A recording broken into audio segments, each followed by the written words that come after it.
পবিত্র শবে বরাত আজ ইবাদত বন্দেগীতে মহিমান্বিত এই রাত পার করছেন দেশের ধর্মপ্রাণ মুসলমানরা। আর গুনাহ মাফের আশায় আল্লাহর দরবারে দুহাত তুলছেন। প্রিয়জনের কবর জিয়ারত করছেন অনেকেই। দেশ জুড়ে মসজিদে মসজিদে চলছে দোয়া মাহফিল। বিস্তারিত জানাচ্ছেন সহকর্মী মাসুদ সুমন।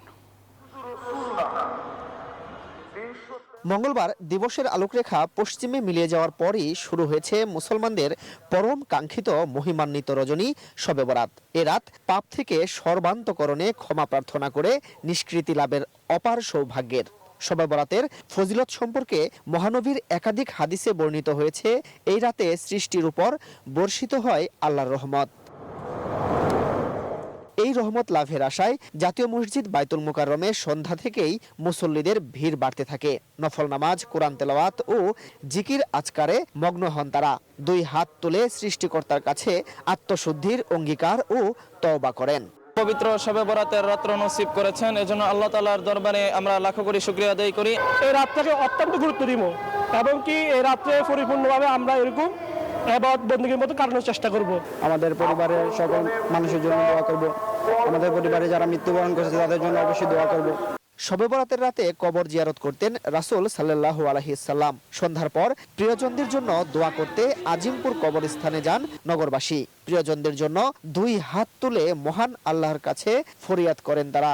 আজকে একটা এমন রাত, দোয়া কবুলের রাত, আর এই দোয়া কবুলের রাত হিসেবে এই দিকেই সবাই আসে কবরস্থানে, আমরাও আসছি। বাবা, দাদা, দাদি, নানা, নানি, আত্মীয় স্বজন, নবী করিম সাবি যারা মারা গেছে সবার জন্য দোয়ার চাওয়ার জন্য আসলাম।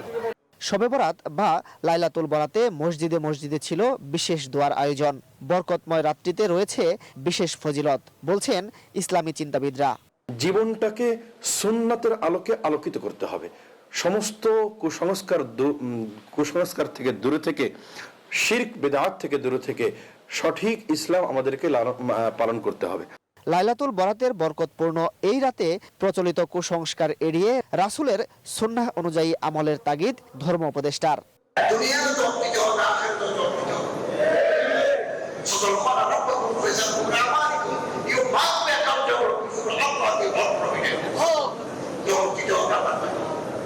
হাদিসে আছে, আল্লাহ তাআলা অর্ধ শাবানের রাতে তার সৃষ্টির দিকে দৃষ্টি দেন এবং মুশরিক বিদ্বেষ পোষণকারী ছাড়া সবাইকে ক্ষমা করে দেন। মাসুদ সুমন, নিউজ 24, ঢাকা।